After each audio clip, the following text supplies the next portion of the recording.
طوبى لمن حفظ الكتاب بصدره فبدا وضيئا كالنجوم تألقا وتمثل القرآن في أخلاقه وفعاله فيه الفؤاد تعلقا وتلاه في جنح الدجى متدبرا والدمع من بين الجفون ترقرقا هذه صفات الحافظين كتابه حقا فكن بصفاتهم متخلقا.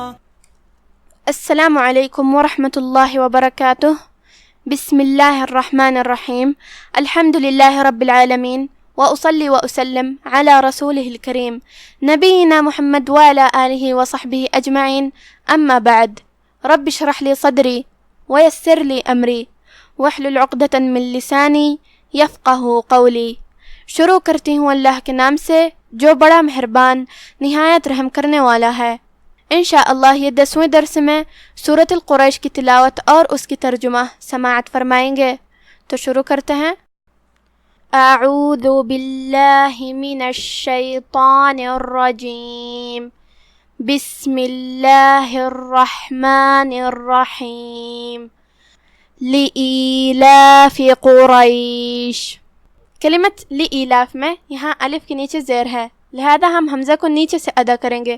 حمزہ کی ادائیگی حلق کے نیچے والے حصے سے ہے، تو ہم حمزہ کو وہیں سے پڑھیں گے. پھر یہاں مد یا ہے، یہاں مد طبیعی ہے، 2 حرف کے برابر ہمیں اپنی آواز لمبی کرنا ہے. لام کے بعد یہاں بھی چھوٹا سا مد ہے، یہاں بھی مد طبیعی ہے، ہم اپنی آواز 2 مد کے برابر لمبی کریں گے. لإیلافی. دھیان رہے دونوں مد برابر ہو، کسی ایک کو ہم کم نہیں کریں گے. آخری میں فا کے نیچے زیر ہے تو اس کا دھیان رہے. کلمت قریش میں یہاں حرف القاف ہے. قاف کی ادائیگی زبان کے جڑ اور تالوں کے نرم حصے سے ہے. قاف حروف التفخیم میں سے بھی ہے، تو ہم اسے بھاری آواز میں پڑھیں گے. جو کہ اس کے بعد حرف الرا ہے اور اس پہ زبر ہے، تو را کا بھی حکم ہے تفخیم. ہم قاف کو اور را کو دونوں کو بھاری آواز میں پڑھیں گے. قریش.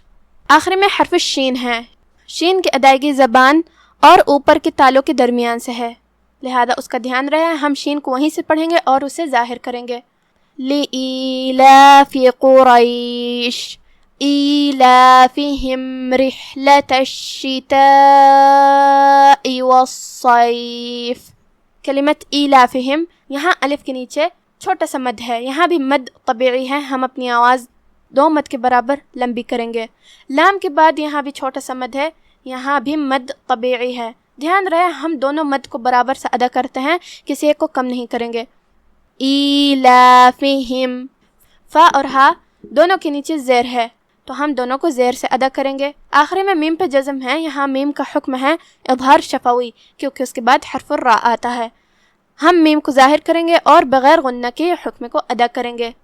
کلمت رحلہ میں یہاں را ہے، را کے نیچے زیر ہے، تو را کا حکم ہے ترقیق، مطلب ہم را کو ہلکی آواز میں پڑھیں گے. رحلتا. پھر حرف الحا ہے، حا کی ادائیگی حلق کے درمیان والے حصے سے ہے. لام پہ اور تا پہ دونوں پہ زبر ہے، تو ہم وہ دونوں حرف کو زبر سے ادا کریں گے. کلمت الشتاء. شین پہ تشدید ہے، 2 حرف کے برابر ہم شین کو پڑھیں گے، کیونکہ تشدید کی اصلیت 2 حرف ہوتی ہے. جیسا کہ یہاں حرف شین ہے تو یہ 2 شین ہیں، شین ساکن اور شین متحرک زیر سے. ہمیں تشدید کو صحیح سے ادا کرنا چاہیے، کیونکہ اگر ہم اسے صحیح سے نہیں پڑھے تو گویا کہ ایک حرف نہیں پڑھتے. جو کہ یہاں مد الف ہے اور اس پہ مد کا علامہ ہے. یہاں مد واجب متصل ہے. مد واجب متصل کا معنی ہے کہ حرف المد اور اس کی وجہ جو کہ حمزہ ہے دونوں ایک ہی کلمہ میں ہو. مد واجب متصل میں ہم اپنی آواز 4 مد کے برابر لمبی کرتے ہیں.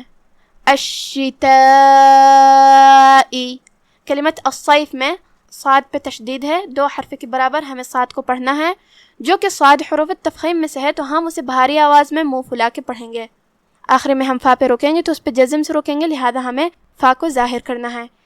ایلافہم رحلۃ الشتاء والصیف فَلْيَعْبُدُوا رَبَّ هَذَا الْبَيْتِ.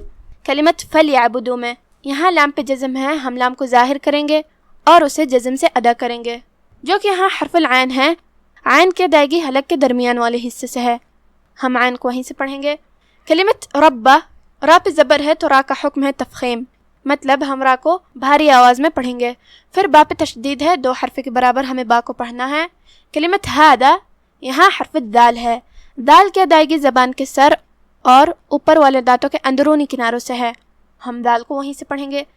کلمت البیت، آخری میں ہم تا پہ روکیں گے تو اس پہ جزم سے روکیں گے، لہذا ہم تا کو ہم سے ادا کریں گے۔ ہم سے کا معنی ہے حرف کی آواز ایسے کمزور ہو کہ اس میں پستی پائی جائے، تو ہم یہ کلمہ کو ایسے پڑھیں گے، البیت فلیعبدوا رب هذا البیت الذی اطعمهم من جوع وآمنهم من خوف۔ کلمت الذی، یہاں بھی لام پہ تشدید ہے لہذا اس کا دھیان رہے۔ پھر یہاں یا پہ مد ہے، یہاں مد جائز منفصل ہے۔ مد جائز منفصل کا معنی ہے کہ حرف المد پہلے کلمہ کے آخرے میں ہو اور اس کی وجہ جو کہ حمزہ ہے وہ دوسرے کلمہ کی شروعات میں آئے۔ ہم اپنی آواز مد جائز منفصل میں 2 سے 4 مد کے برابر لمبی کریں گے۔ الذی اطعمہم، کلمت اطعمہم شروعات میں حمزہ قطع ہے، ہم اسے ظاہر کریں گے۔ پھر حرف طا ہے، طا پہ جزم ہے لہذا اس کا حکم ہے قلقلہ، مطلب ہم طا کو ہلاتے ہوئے یہ کلمہ کو ادا کریں گے۔ طا حروف تفخیم میں سے بھی ہے، ہم اسے موٹی آواز میں منہ پھلا کے پڑھیں گے۔ اطعمہم، عین پہ اور میم پہ دونوں پہ زبر ہے لہذا یہ دونوں حرکات کا دھیان رہے۔ آخری میں میم پہ جزم ہے اور اس کے بعد حرف المیم آتا ہے کلمت من میں، یہاں حکم ہے ادغام متماثلین، لہذا ہم یہ پہلے میم کو دوسرے میم میں داخل کر کے ایک ہی میم پڑھیں گے غنہ کے ساتھ اور تشدید کے ساتھ۔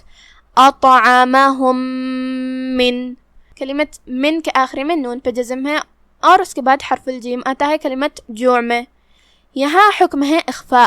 اخفاء کا معنی ہے چھپا دینا، لہذا ہم نون کو بغیر ظاہر کیے ہوئے چھپاتے ہوئے لیکن غنہ کے ساتھ یہ حکم کو ادا کریں گے۔ من جوع، کلمت جوع کے آخر میں یہاں حرف العین ہے، عین کی ادائیگی حلق کے درمیان والے حصے سے ہے، اس کے نیچے تنوین زیر ہے اور اس کے بعد حرف الواو آتا ہے کلمت وآمنہم، یہاں حکم ہے ادغام۔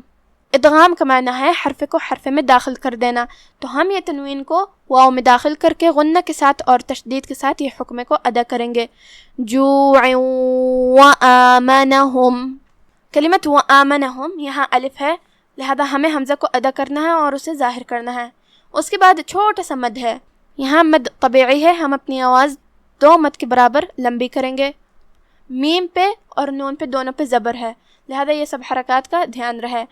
آخری میں یہاں بھی میم پہ جزم ہے اور اس کے بعد کلمت من آتا ہے، یہاں بھی حکم ہے ادغام متماثلین صغیر، ہم پہلے میم کو دوسرے میم میں داخل کر کے ایک ہی میم پڑھیں گے غنہ کے ساتھ اور تشدید کے ساتھ۔ وآمنہم من، کلمت من کے آخری میں نون پہ جزم ہے اور اس کے بعد حرف الخاء ہے کلمت خوف میں، یہاں حکم ہے اظہار، خاء حروف الابہار میں سے ہے لہذا ہم نون کو ظاہر کریں گے اور بغیر غنہ کے یہ حکم کو ادا کریں گے۔ من خوف، کلمت خوف میں یہاں حرف الخاء ہے، خاء حروف التفخیم میں سے ہے، ہم خاء کو بھاری آواز میں پڑھیں گے، خاء کی ادائیگی حلق کے اوپر والے حصے سے ہے لہذا اس کا دھیان رہے۔ آخری میں ہم فا پہ رکیں گے تو اس پہ جزم سے رکیں گے لہذا فا کو ظاہر کریں گے۔ اب آپ سورۃ القریش کی تلاوت تجوید کے ساتھ سماعت فرمائیں۔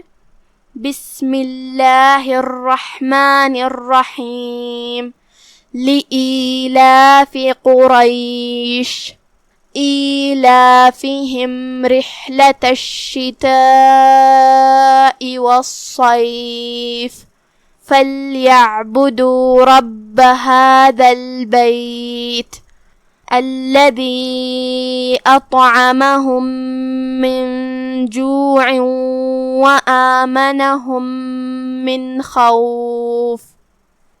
قریش کے مانوس کرنے کی بنا پر، یعنی ان کو جاڑے اور گرمی کے سفر سے مانوس کرنے کی بنا پر، انہیں چاہیے کہ اس نعمت کے شکر میں اس گھر کے مالک کی عبادت کریں جس نے ان کو بھوک میں کھانا کھلایا اور خوف سے امن بخشا۔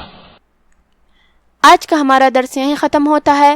وصلی اللہ علی نبینا محمد وعلی آلہ وصحبہ اجمعین، والسلام علیکم ورحمۃ اللہ وبرکاتہ۔